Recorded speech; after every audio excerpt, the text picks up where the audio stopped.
Bonjour à tous. Bon, je suis Emmanuel Ventura, je fais partie d'une équipe qui se nomme Shift Up, je suis de Toulouse, je suis venu aujourd'hui pour ça. C'est une équipe de 10 personnes spécialisées en management, agilité et outils collaboratifs. Et on intervient généralement quand les projets vont pas bien. Et on arrive pour essayer de remettre un peu de sens à tout ça, rétablir la communication, la confiance et l'engagement.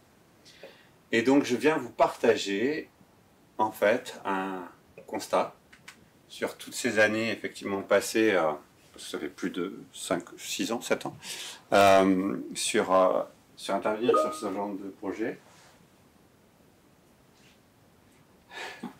Sur ce genre de projet, donc un constat de qu'est-ce que je rencontre de façon systémique et qu'est-ce que j'ai à dire à ce sujet-là. Attendez 10 secondes.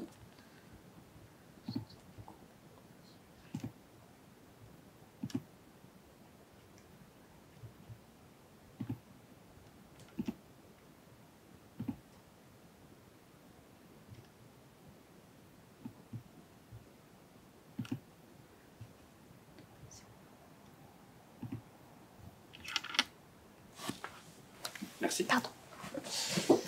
Donc, on va parler d'agilité, mais plus principalement de Scrum. Scrum aujourd'hui est à la base effectivement de la plupart des projets, même ceux à l'échelle. Au final, nos équipes travaillent toutes en Scrum.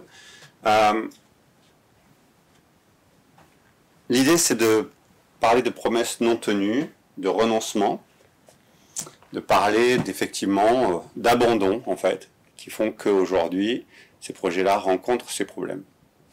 Alors, je ne vais pas faire comme Olivier, revenir sur le manifeste agile, mais pour vous donner un peu la dynamique, en 1995, Scrum sort. En 2001, on a le manifeste agile. En 2010, on a le Scrum Guide. En 2015, on a le livre Scrum. En 2020, on a la V2 du Scrum Guide. Et en 2025, on a, qui est sorti il y a quelques jours, le Scrum Expansion Pack. The Art of Doing Twice the Work in Half the Time. Donc Jeff Sutherland écrit ce livre. J'adore ce livre. En fait, je considère que si on fait Scrum et qu'on n'a pas lu ce livre, on n'a pas compris Scrum. Dans ce livre, en fait, on comprend d'où ça vient. On comprend déjà que l'inventeur de Scrum, c'est un militaire. Donc il y a la rigueur au centre de tout. Un élément que je retrouve peu, effectivement, dans ces projets. Je considère effectivement que on découvre comment les différents éléments de Scrum sont créés, imbriqués, pourquoi il les met en place, et ça donne du sens, plus de sens à Scrum que ce que fait le Scrum Guide. D'un autre côté, je déteste ce livre. En fait, rien qu'avec le titre, on a une promesse qui n'est pas vraiment valable aujourd'hui. On a quelque chose qui reste. Pour beaucoup, Scrum, c'est on peut changer quand on veut, ou ça va nous coûter moins cher. Voilà. Donc, pour moi, c'est un peu le péché originel, là, qu'on va avoir tout au long et qu'on, des années après, qu'on traîne encore. Donc, c'est compliqué de vivre avec ça. C'est compliqué aussi, dans ces projets-là, de vivre avec ça. La contractualisation, il y a 1 an, j'étais sur un projet qui n'allait pas bien du tout. Et on arrive à mobiliser l'équipe, à recréer une dynamique. Et à un moment donné, j'ai un membre de l'équipe qui dit « Puisqu'on est en agile, je propose qu'on fasse ça comme ça et tout ça. » Et à ce moment-là, j'ai le représentant de mon client qui est là et qui dit « Oui, mais on top, il y a le contrat en fait. » On top, en fait, il y a le contrat, on top, souvent. Il y a les milestones On top, il y a les budgets. On top, il y a rarement une approche produit. On top, il y a rarement de la valeur. On top, il y a quelquefois beaucoup d'ego. On top, c'est extrêmement compliqué. Ça dessine en fait un écosystème dont on n'a pas toujours vraiment conscience. Par contre, là où on le voit, c'est là. Alors, je ne sais pas si vous êtes familiarisé avec le concept de cargo culte. Je ne parle pas de la chanson de Gainsbourg, mais c'est bien ce concept-là qui consiste à dire que, en fait, on va singer les cérémonies, on va singer les discussions, on ne va pas traiter les sujets de fond, en fait. Les rétrospectives se font, il y a des plans d'action, on les suit pas, mais on ne va rien traiter de fondamental. J'ai fait une conférence l'année dernière à propos de ça, justement. C'est quand la dernière fois qu'on a vraiment traité un sujet concret en rétrospective, qu'on s'est enlevé une épine du pied pour de vrai, ou qu'on a appris quelque chose. Mais effectivement, Cargo Cult, c'est ça. C'est tout le monde vient, on sait comment se joue la pièce de théâtre, on va le faire, on l'a fait, c'est très bien, on passe à la suite. Il n'y a pas de sens. Il n'y a pas de sens, souvent, dans ces projets-là, ces projets qui ne marchent pas. Du coup, j'en reviens à un élément fondamental pour moi, qui est le Scrum Master. On va parler du Scrum Master. On va parler des agilistes en général, en fait. Je ne vais pas me concentrer que sur eux, même si je vais parler beaucoup d'eux, parce que je considère que ce sont ceux qui sont au cœur du système. Nos Scrum Masters, quand je les interroge, la plupart du temps, la première chose qu'ils me disent, c'est « moi, je suis servant leader ». Pendant très très longtemps, j'étais extrêmement fier de porter ça, servant leader. Je disais plus souvent « nous » que « je ». Je disais quasiment jamais « vous ». Pendant très longtemps, ça m'a défini, pour de vrai. Mais je déteste ce mot. Parce qu'aujourd'hui, en fait, il sert à beaucoup de personnes à se planquer derrière ce mot-là. Je suis servante leader. C'est pas moi qui décide, c'est l'équipe. Je suis servante leader, je ne suis pas responsable. En fait, si on a besoin de moi, je suis là pour aider. Je propose mon aide, mais si on n'en veut pas, je fais rien. Vraiment, c'est quelque chose aujourd'hui où, après des années d'agilité, en fait, comme si la posture de Scrum Master avait changé. Et je vais y revenir. Il y a un autre mot qui a beaucoup d'effets, c'est celui-là. Performance. Et alors c'est marrant parce que celui-là, performance, c'est un gros mot aujourd'hui. La performance des équipes.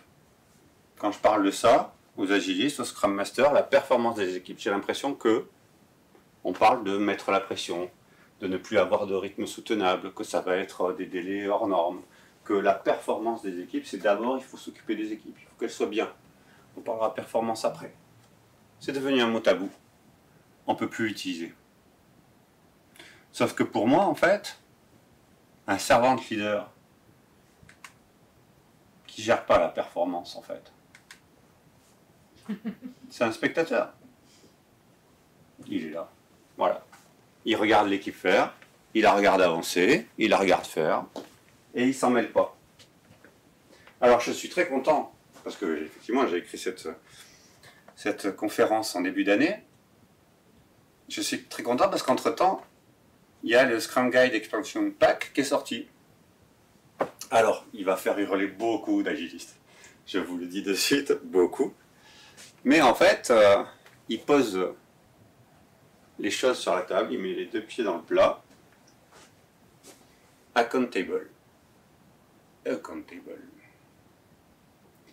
Effectivement, le Scrum Master, c'est pas juste un spectateur. Le Scrum Master, c'est pas un happiness officer. Le Scrum Master, c'est pas un gentil organisateur de cérémonie. Le Scrum Master, c'est beaucoup plus. C'est beaucoup, beaucoup plus.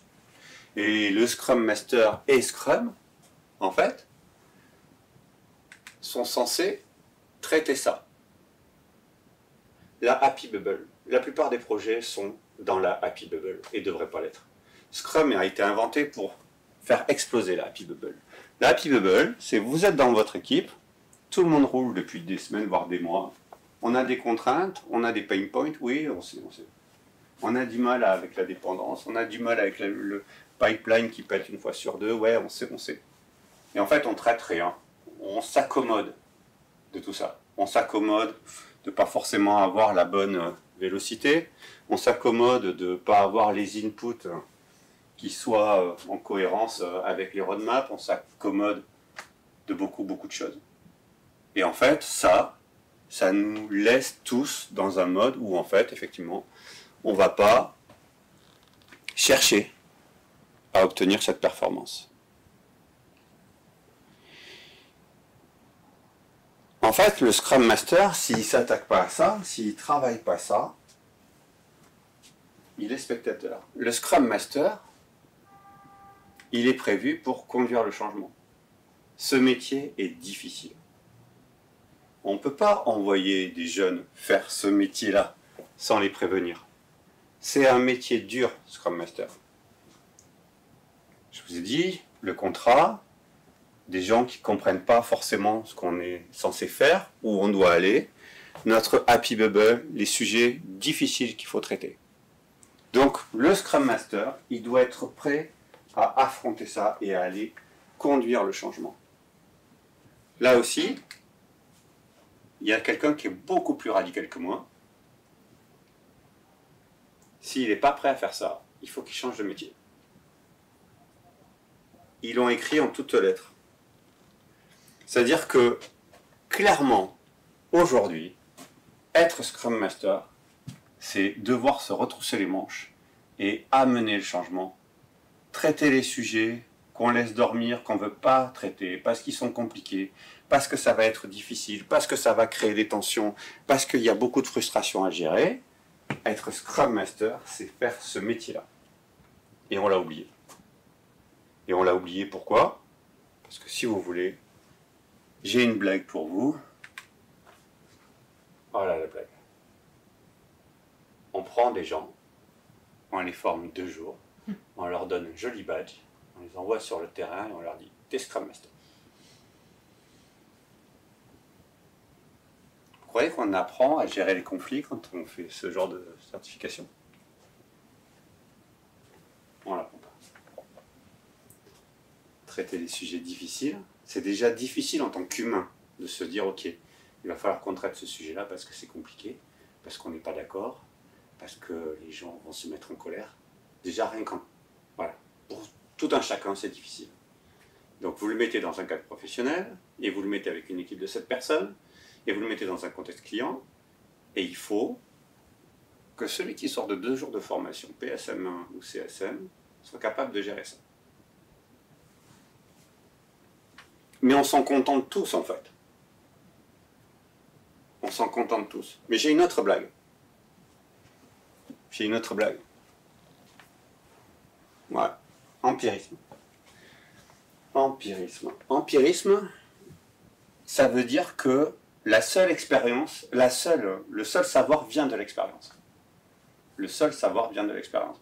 Ça veut dire que dans les contextes dont je vous parle, je retrouve des gens qui ne se cultivent pas, n'apprennent pas, ne vont pas chercher. On a une communauté, les agilistes, j'adore cette communauté, je considère que c'est un des métiers où il y a des nouvelles pratiques, on réfléchit, on partage, on a des Agile Tours partout en France et même à l'international. On fait nos retours d'expérience, on en discute, on essaie d'évoluer, on essaie de grandir. C'est quelque chose qui est extrêmement vivant. Ça existe depuis longtemps. C'est-à-dire que ceux qui me disaient déjà en 2010, non mais c'est une mode. Bon, 15 ans après, on est encore là. Mais c'est extrêmement vivant. Mais ce mot-là, une fois de plus, c'est un mot derrière lequel on se cache pour dire, bah ouais, la seule chose qui compte, c'est l'expérimentation. Quand j'embauche des gens, et notamment des Scrum Masters et des coachs agiles, la première chose que je leur pose comme question, c'est quoi que tu dis en ce moment? C'est quoi le sujet que tu creuses aujourd'hui, qui te gratte là, parce que dans ton équipe, tu as un problème et il faut que tu le traites, ou quelque chose vers lequel ta curiosité va t'amener. C'est quoi le sujet? Si on n'en a pas, c'est bizarre en fait. Comment est-ce qu'on grandit? En apprenant. Comment on devient meilleur? En apprenant. Si je me contente juste de tester des choses sur le projet, en fait, je le sors d'où ce que je dois tester? De ma petite tête. C'est extrêmement limité. Donc en fait, sur la base de ce constat, c'est de se dire comment est-ce qu'on fait évoluer les choses. Parce que j'ai bien conscience d'avoir une vue un peu biaisée. C'est-à-dire que bon, moi, je vois que quand ça se passe pas bien, les projets qui se passent bien, ils sont un peu en dehors de mon périmètre, mais comment est-ce qu'on fait? Parce que c'est quelque chose que je croise, moi, dans les agitaux. C'est des choses qui remontent. Je ne suis pas le seul à le croiser. On parle de professionnalisation, du métier, on parle de beaucoup de choses. Donc maintenant, qu'est-ce qu'on fait? En fait, qu'est-ce qu'on fait? Qu'est-ce qu'on fait de ces Scrum Masters? Qu'est-ce qu'on fait de cette situation qui évolue pas? Qu'est-ce qu'on fait de cette agilité qui ne tient pas les promesses, de Scrum qui ne tient pas ses promesses? Donc, de mon côté, j'ai décidé de prendre le taureau par les cornes et de dire on ne va pas abandonner parce qu'en fait, ce qui compte, c'est le Scrum Master. Il est sur le terrain, il est au cœur de tout. On peut imaginer les coachs agiles, hein, je suis coach agile, c'est gentil un coach agile. C'est-à-dire que moi, j'interviens et puis je m'en vais. S'il n'y a personne pour prendre la suite une fois que je suis intervenu, ça va redevenir en quelques mois la situation dans laquelle c'était. Donc il faut absolument que j'accompagne des gens qui comprennent. Donc, au lieu d'attendre que les situations se dégradent, en fait, on va traiter ça très très vite. Et on va traiter ça de plusieurs façons. Alors, on a une belle communauté, grande communauté chez Superstar. Ce qu'on a fait déjà, c'est qu'on s'est dit, hop, on va arrêter les bêtises. 2 jours de formation pour faire un Scrum Master, c'est pas possible. Pas possible. Donc, on a foncé, on a plein de coachs avec plein d'idées, on a des formateurs, et on s'est dit, on va leur faire un parcours de formation. C'est-à-dire qu'en fait, c'est un parcours de formation continue qu'il va falloir faire, dans lequel il va falloir rentrer pour acquérir des choses. Il y a de larges domaines. Être Scrum Master et pas s'intéresser en Kanban, c'est une erreur. LESS, on a un spécialiste au fond de la salle de LESS. Liberating Structure, ATF, ACC. Je ne sais pas si vous connaissez IC Agile. Ça vous parle ou pas? Non.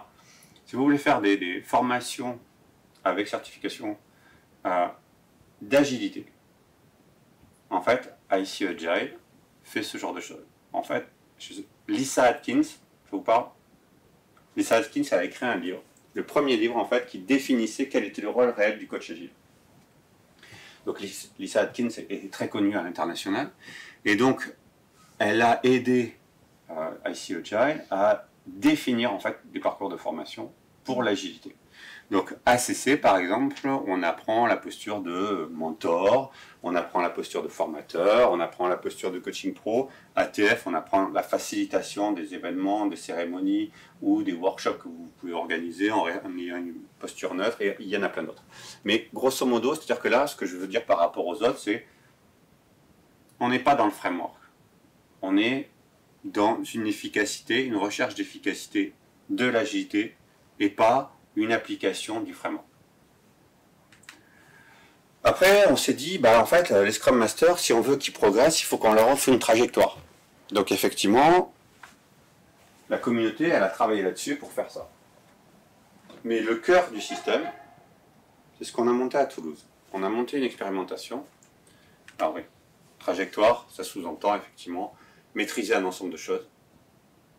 Avoir des niveaux, en fait, de progression en fonction, vous savez, nous, en interne, on a différents niveaux, enfin, toutes les sociétés, donc définir les compétences qu'on doit acquérir, comment on doit avancer. Et effectivement, à Toulouse, ce qu'on a fait, c'est qu'on a lancé une initiative où on s'est dit, tout ça, c'est bien joli, mais il faut qu'on progresse. Il faut qu'on progresse et qu'il faut qu'on progresse plus vite que généralement ce qui se passe dans les ESN ou dans les grandes entreprises. C'est-à-dire que, oui, on aura peut-être une formation ou 2 par an. Oui, on a un parcours et puis ça va se faire gentiment dans le temps. Nous, on a dit, c'est pas question. On a besoin de Scrum Master performants maintenant, pas dans 2 ans. Et il faut qu'on les suive, qu'on les accompagne. Et tous les nouveaux arrivants, il faut qu'on les amène à évoluer et à leur faire comprendre à quel point c'est important. Donc on a monté une initiative qui s'appelle Scrum Master Level Up. Et on a fédéré tous les agilistes derrière. C'est-à-dire que, en fait, tous nos Scrum Masters qui sont dans cette initiative sont accompagnés d'un coach agile. On a 20 Scrum Masters, 10 coachs agiles. Et en fait, à disposition, constamment, il y a quelqu'un pour accompagner ces Scrum Masters, les faire grandir, leur faire comprendre leur contexte, leur faire découvrir des pratiques pour leur contexte. Et donc, permettre à tout ce petit monde-là de créer une vraie dynamique d'apprentissage continu. Une vraie dynamique de c'est quoi ce métier, qu'est-ce qu'il faut travailler et comment on va évoluer. Et ce sont des gens très impliqués et qui font ça en plus, justement, de leur projet, en plus d'avancer. Quand je vous disais que c'était une communauté fantastique, on en a la preuve tous les jours avec cette initiative. On a fait en sorte que tout l'entourage comprenne qu'est-ce que c'est qu'un Scrum Master. Parce qu'il y a beaucoup d'incompréhension sur qu'est-ce que doit être un Scrum Master. C'est quoi son rôle, qu'est-ce qu'il doit faire, comment on lui donne des objectifs sur la mission. Et donc on a créé des objectifs de mission qui sont adaptés. Et on a fait comme on fait en agilité. En agilité, quand on commence à essayer de se dire ok, on va changer d'état d'esprit, on va avoir une approche différente sur le projet, on essaie d'acculturer en fait tous les acteurs qui travaillent avec l'équipe pour qu'ils comprennent c'est quoi son mode de fonctionnement, comment elle va travailler, comment elle évolue. Et là, on a fait exactement pareil, c'est-à-dire qu'en fait, on est allé voir les managers, on est allé voir notre hiérarchie, et on leur a présenté comment est-ce qu'on devait piloter maintenant les Scrum Masters pour leur permettre justement d'évoluer, pour leur permettre de grandir et de devenir meilleurs demain. Et on a travaillé un socle commun de compétences. L'idée, c'était de se dire, ok, on le voit déjà nous, entre coach agile, on va avoir des gens très techniques, des gens très tournés psychologie, ou tournés sur des domaines très variés.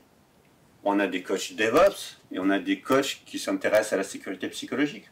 On a des coachs qui vont être beaucoup plus tournés sur Safe façon SPC. Donc là, l'idée, c'était de se dire, ok, pour nos Scrum Masters, il va falloir qu'on travaille ça. Il va falloir qu'on travaille un socle de compétences. Et on a mis en place, en fait, tout un système d'acquisition de compétences et d'évaluation à l'aide de badges. Donc on a mis un peu de gamification dans tout ça, hein, pour intéresser nos plus jeunes et nos moins jeunes, sur l'acquisition de compétences, avec effectivement une évaluation par niveau qui permet de se dire j'ai du progrès à faire, je sais où je suis, on va travailler à acquérir de nouvelles compétences. Et c'est extrêmement important parce que ça porte ses fruits. Ça porte ses fruits. C'est-à-dire qu'on a déjà des gens qui sont accompagnés. Il faut voir que le Scrum Master est un individu isolé sur son projet. Les devs, ils sont plusieurs. Ils peuvent se parler, ils travaillent ensemble, ils peuvent se refiler le boulot, ils ont la compréhension du métier les uns des autres. Le Scrum Master, il est tout seul. Généralement, pas toujours compris par l'équipe, pas toujours compris par son manager. Et en fait, on se retrouve effectivement à avoir des gens isolés.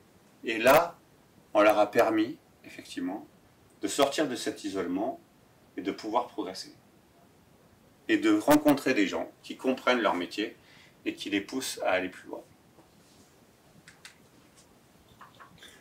Aujourd'hui, cette initiative, elle a un peu plus d'1 an, presque 1 an et demi. Comme je vous disais, elle concerne aujourd'hui 30 personnes.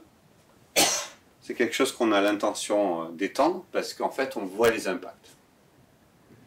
On voit les impacts et effectivement, on est en train de sortir d'un cycle où tous nos nouveaux Scrum Masters étaient très tournés, Scrum by the Book, étaient très tournés sur « je suis un gentil animateur ». Donc, on a fait une partie du boulot. On a fait une partie du boulot.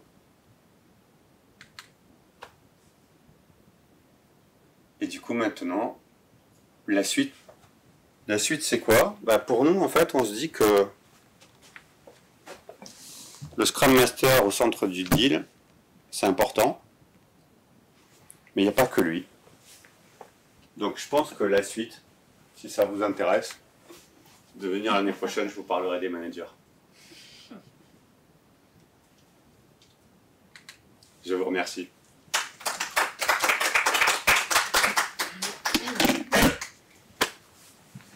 Je réponds à toutes vos questions. Du coup, pourquoi les managers en V2 et pas un autre rôle?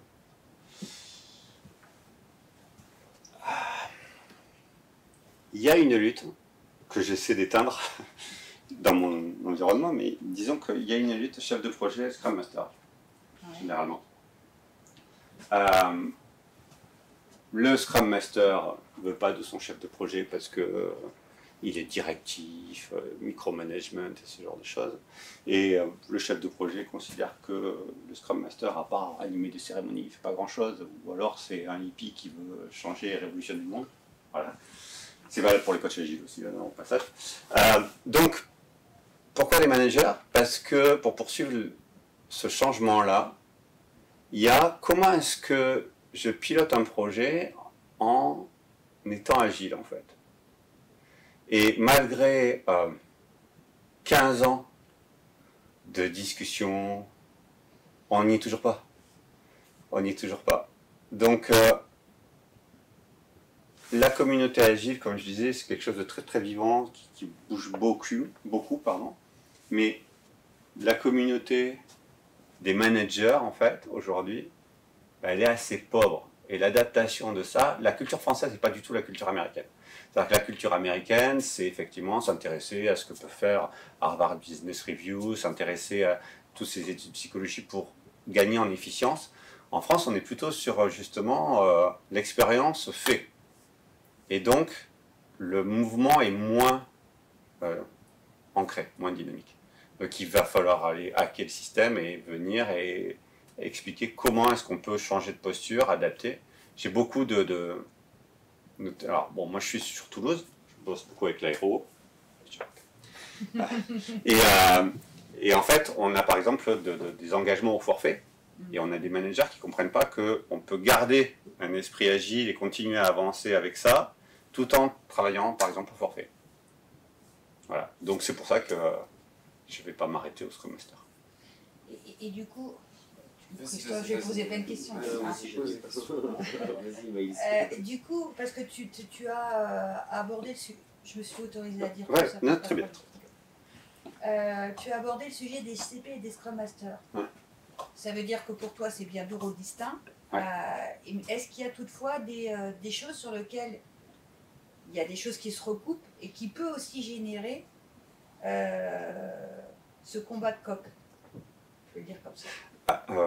Alors, je pense que le combat de coq, il existe parce que justement, les responsabilités ne sont pas bien délimitées. De mon point de vue, en fait, le chef de projet, il arrive, il pose le cadre, c'est lui qui trace les lignes du terrain de jeu, en fait. Ouais. Et qui explique c'est quoi les règles du jeu. Et le Scrum Master, il vient, et en fait, il a l'équipe sur le terrain, et il est censé les rendre les plus performants dans ce cadre-là. En fait, les tensions naissent quand il y a des enjeux qui poussent les uns et les autres à interférer sur le rôle de l'autre. Ça vient aussi du fait qu'il faut vraiment porter ce rôle-là. La critique que je fais aujourd'hui des Scrum Masters, c'est que en fait, ils ne sont pas vraiment dans ce rôle-là. Il y a 3 ans, je suis intervenu sur un gros bundle qu'on a, où j'ai ramené à moi tous les Scrum Masters et on a discuté parce que ça allait pas. Et ces Scrum Masters-là, quand je leur dis qu'ils sont responsables de la performance de leur équipe et que quand l'équipe ne délivre pas, ils sont aussi responsables de ça, ils n'étaient pas d'accord. Justement parce qu'ils se cachaient derrière le servant leader. Et donc, effectivement, devant une telle attitude, un chef de projet, qu'est-ce qu'il va faire? Il va intervenir, parce qu'il ne peut pas se permettre de laisser ça se passer. Et donc, c'est cette situation-là qui fait que ça devient difficile. Je rajouterais quelque chose, c'est que le chef de projet va intervenir, pire, le management va intervenir. Nous, c'est ce qu'on dit. Quand il ne sent pas Non, ça, on me dit qu'il me reste 10 minutes. Ouais. Quand il ne sent pas que c'est géré, et qui ne fait pas forcément confiance au chef de projet, qui lui aussi, parce que nous, c'est ce que je disais, ce que je redirai cet après-midi, on a perdu les compétences de chef de projet en transformant tout le monde en PO ou en Scrum Master. Donc en fait, les jeunes qui sont arrivés, nous c'est en 2019, n'ont jamais vécu un projet avec du waterfall, des jalons. Donc le management ne leur fait pas confiance non plus au chef de projet. Donc le management, il vient mettre son nez dedans. Mais tu touches vraiment quelque chose du doigt, c'est-à-dire que c'est quelque chose que je partage notamment avec Thibaut, c'est que moi je suis d'une génération où j'ai connu le waterfall et le passage à l'agilité. Et en fait, pour moi, je vois bien la différence, je vois les enjeux, mais j'ai une culture projet qui m'aide à la compréhension de ce qui se passe. Aujourd'hui, les nouveaux arrivants, en fait, l'agilité, c'était notre waterfall à eux, c'est-à-dire que, enfin, c'était notre waterfall à nous. C'est-à-dire qu'en fait, pour eux, l'agilité, c'est la norme. Ils n'ont pas de culture projet, et en fait c'est extrêmement difficile. Parce que quand je parle de la formation, c'est ça, c'est-à-dire que dans la plupart des sociétés, le jeune qui sort de l'école, on lui dit bah, tiens, passe au PSMA et tu vas être Scrum Master. Mais il ne sait pas comment on gère un projet, il ne sait pas comment ça se déroule. Et je suis tout à fait d'accord. C'est-à-dire qu'il y a un moment donné, devant de telles carences, il y a une obligation d'intervention en fait. Parce que sinon, c'est juste pas possible. Et je vais rajouter deux choses. C'est exactement pareil pour les chefs de projet. C'est-à-dire qu'aujourd'hui, on les envoie en PMI, en certification, ils sortent de là, ils pensent que c'est dû au chef de projet. Moi, j'ai des gens dans mon équipe, je sais qu'ils sont comme ça. Et qu'on voit bien que dans les faits, pas du tout. Donc, ils ne sont pas non plus accompagnés parce qu'ils n'ont pas grandi avec un chef de projet. Moi, j'ai eu un chef de projet qui m'a mis des. On va dire qu'il a été sévère avec moi parce que je codais et que du coup, j'étais à la bourre. Donc, je comprenais quand même mon reste à produire, mon délai, tout ça. En waterfall pur, en livrant à mon client chez qui je suis aujourd'hui, et qui n'était pas forcément tendre avec nous sur les deliveries. Et ces gens-là sont partis en formation chef de projet sans l'avoir vécu avant, avec un papa chef de projet qui leur a appris la base. Donc, ils ont aussi le manque. Et en fait, tout ça fait que le management revient en manette parce que le management a vécu tout ça. Le waterfall et chef de projet. Et la deuxième chose que je vais dire, et c'est pour te conforter, nous, on a un cas particulier, c'est qu'on n'a plus Scrum Master. Et on n'a plus Scrum. Et en fait, ton discours, il m'a interpellé. Parce que nous, on a retiré les Scrum Masters, ils étaient tous sous-traitants au Covid. Et au Covid, on les a retirés. Et on s'est aperçu qu'il n'y avait rien qui avait changé. Et du coup, depuis, j'ai jamais eu le droit de les remettre. Forcément, puisqu'il n'y a pas de valeur, puisque quand on les a enlevés, il n'y a rien qui a changé. Et je me suis toujours dit, bah oui, mais on ne voit pas parce que le truc dérive petit à petit, mais en vrai, ce que tu dis est vrai, c'est que, parce que j'en connais certains, c'est qu'il y en a plein qui n'ont pas fait le taf. Donc en fait, ça n'a pas. Donc ils n'avaient pas l'impact dans les équipes. Donc le fait de les retirer n'a pas eu plus d'impact. Il y a des équipes qui ont perdu au change parce que le Scrum Master a un impact, mais peut-être il y en a 2-3. Voilà. Et ça, c'est aussi un problème. C'est-à-dire que le jour où tu l'enlèves, tu donnes raison au management. Bien sûr. Moi, j'ai une question. Derrière ce Scrum Master qui a pour objectif la performance de l'équipe, on va parler d'un bon Scrum Master. Tu as défini des compétences avec des parcours de formation pour chacune de ces compétences, quelque part des spécialisations de Scrum Master. Imaginons un univers où il n'y a pas de Scrum Master, est-ce que ces compétences-là qui sous-tendent la performance de l'équipe, on pourrait imaginer, tu vois, former les gens de l'équipe, potentiellement des devs, potentiellement le PO, potentiellement le chef de projet. Je sais que c'est pas le monde merveilleux, mais c'est potentiellement le monde tel. Et ma question, elle est... Ce que je veux dire par là, enfin, moi, ce que je vois, c'est ça. Je connais le chef de projet Scrum Master, d'accord, la double casquette, et je connais le dev Scrum Master. Dev Scrum Master, quand ça se tend, il redevient dev. Et il abandonne l'équipe. Et moi, ce point-là, il est important, c'est il abandonne l'équipe. Alors, si son rôle de Scrum Master, c'était de planifier le sprint planning et la rétro, on s'en moque en fait qu'il abandonne l'équipe, d'accord? Mais s'il fait vraiment son boulot Scrum Master, on s'en moque pas.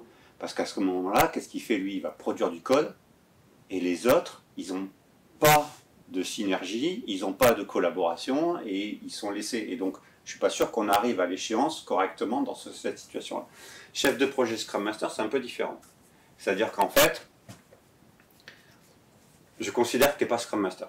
C'est-à-dire que tu es un chef de projet qu'on peut taguer agile parce que tu vas intégrer un certain nombre de choses en toi et donc ton approche va être moins... Alors c'est pareil, hein, je reviens sur mon historique, moi j'ai connu les deux, donc quand je parle chef de projet, je parle du chef de projet d'il y a 20 ans, quoi. Pas du chef de projet aujourd'hui, il a évolué le chef de projet aujourd'hui bien évidemment, mais voilà, c'est-à-dire que pour moi, chef de projet Scrum Master, ok, tu vas être un chef de projet qui va essayer de faire l'amalgame des deux, et donc qui va être plus agile. Mais de là à dire que c'est un Scrum Master, je ne suis pas tout à fait d'accord. Mon point, c'est qu'il n'y a pas de Scrum Master, et le management qui n'a plus confiance au Scrum Master ne le remettra jamais. D'accord. Ou en tout cas ne le remettra pas tout de suite. Mais cette notion de cohésion d'équipe, d'outils, tu parlais de liberating structure, tu vois, qui te permet de résoudre des problèmes. Qui c'est qui va les amener sur cette voie-là? C'est ça ma question. C'est-à-dire que, tu vois, comme quand on parle de l'autonomie de l'équipe, tu ne peux pas la décréter. En fait, tu rends les gens autonomes. Donc il faut quelqu'un qui soit capable de faire ce chemin-là. C'est-à-dire que donner à l'équipe son autonomie pour faire un atelier et utiliser des liberating structures ou je ne sais pas trop quoi, et déjà se dire que, ok, on arrête là, on va se faire un atelier tous ensemble et on va essayer de résoudre un problème. Rendre ces gens, cette autonomie-là aux gens, il faut que quelqu'un le fasse. Alors, peut-être pas le Scrum Master, peut-être quelqu'un de volant dans l'organisation qui va les accompagner petit à petit, je ne sais pas. Mais je veux dire, ça naîtra pas in extenso de l'équipe. C'est pas possible. Tu prends au Goal volant? Au Scrum Master volant, pardon. Je crois, enfin, franchement, je crois déjà, enfin, la vision du job de Scrum Master que j'ai, la vision du job, je crois déjà pas à un Scrum Master sur 2 équipes. Donc, si tu as le temps, si tu vois, une qui disait ça va prendre du temps, oui, tu peux intervenir, en fait, tu n'es pas Scrum Master, mais tu peux intervenir, aider l'équipe là à traiter son petit problème, et partir sur une autre et tout ça. Donc tu vas disséminer petit à petit. Mais il faut que tu aies du temps. Tu vois? Si tu n'as pas de temps devant toi, les petits changements que tu fais n'arriveront jamais à tes attentes, en fait. Le Scrum Master tel qu'il est décrit là, je trouve qu'il ressemble plus à notre IT Owner tel que nous on l'a positionné. Alors chez BNP Paribas, la banque commerciale en France en particulier, nous quand on est passé à l'agile à l'échelle, on a créé un autre rôle qui s'appelle ni Scrum Master ni chef de projet, qui s'appelle IT Owner. Donc qui est le bras droit du PO, voire des fois qui se substitue selon les contextes, mais qui est le bras droit du PO. Et derrière, il va avoir ce rôle de performance de l'équipe. D'ailleurs, la plupart sont des anciens managers quand il y a eu cette organisation, pour partie, ou des anciens chefs de projet. Donc ils ont un rôle sur la performance. Et par contre, nous, on a quasiment supprimé tous les chefs de projet. Et on a eu les mêmes conséquences que chez Airbus. On a perdu toutes les compétences, j'exagère, mais on a perdu les compétences de gestion de projet. Donc du coup, maintenant, on est en train d'essayer de revenir en arrière. Et par rapport à ce rôle d'IT Owner, qui va aussi potentiellement animer des rituels, mais ça peut être dispatché par les membres de l'équipe. Mais c'est souvent comme ça qu'on le voyait, le Scrum Master, c'est le JO qui va faire du post-it sur un mur. Je dis non, c'est pas juste ça. Mais comme nous, on avait ce rôle d'IT Owner, la direction, elle a dit quoi? Vos Scrum Masters, vous êtes mignons, vous me les enlevez et je garde mon IT Owner. Est-ce que c'est une fin en soi? J'en sais rien. Les Scrum Masters, quand on en a, c'est extrêmement rare. On va dire que côté IT, c'est extrêmement rare. Et si côté business, puisque ce sont des squads pluridisciplinaires, donc une partie côté IT, une partie côté métier, une partie côté process, parce que dans la banque, process bancaire, si le métier veut un Scrum Master, il va falloir qu'il aille le chercher chez lui. Donc le contrat, il est chez lui. Mais ouais, on en a quasiment plus du tout. Mais par contre, comme on avait supprimé les chefs de projet, maintenant on commence à en remettre. Et du coup, ce qui m'intéresse aussi de voir, parce que toi, tu ne vois pas d'opposition à avoir au sein d'une squad ou peut-être un CP pour plusieurs squads, on n'a aucune idée, d'avoir le CP et le Scrum Master au sein de la squad.